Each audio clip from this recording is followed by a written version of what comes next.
দর্শক মণ্ডলী, এই মুহূর্তে আমি একটা গাছ পাকা কাঁঠাল পেয়েছি। এই কাঁঠালটা আমি নিচ্ছি এবং এই কাঁঠালটা আমি একদম গাছ পাকা কাঁঠাল। আপনারা দেখুন, সুন্দর সুন্দর গন্ধ বের হয়েছে, দারুণ গন্ধ বের হয়েছে। এই কাঁঠাল আমি কাটবো এবং কাঁঠাল ভেঙে আপনাদের দেখাবো কেমন কাঁঠাল। তো চলুন আমরা কাটি কাঁঠাল।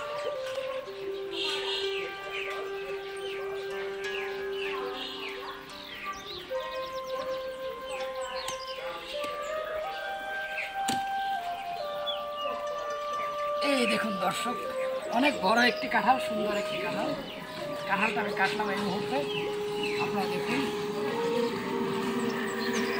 এই যে একদম দর্শক মণ্ডলী, গাছ থেকে পেরে আনা এই গাছ পাকা কাঁঠালটি এখন আমি ভাঙবো। তো ভাঙার আগেই প্রথমে আপনাদের একটু সামান্য একটু সরিষার তেল মাখিয়ে নিতে হবে হাতে, যেন কাঁঠালের যে আঠা রয়েছে সেটা যেন আপনাদের না লাগে হাতে। এই জন্য সামান্য একটু তেল মাখিয়ে নেবেন আপনার হাতে।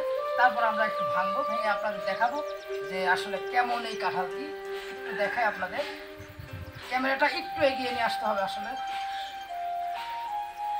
এই যে আপনারা দেখুন দর্শক মণ্ডলী, একদম গাছ থেকে পেরে আনা কাঁঠাল এই মাত্র আমরা পারলাম। এই যে অনেক সুন্দর স্বাদ, আমি একটু খেয়ে দেখাবো আপনাদের সেই সুন্দর চমৎকার স্বাদ। মশমশা, খুবই সুন্দর, দারুণ স্বাদ।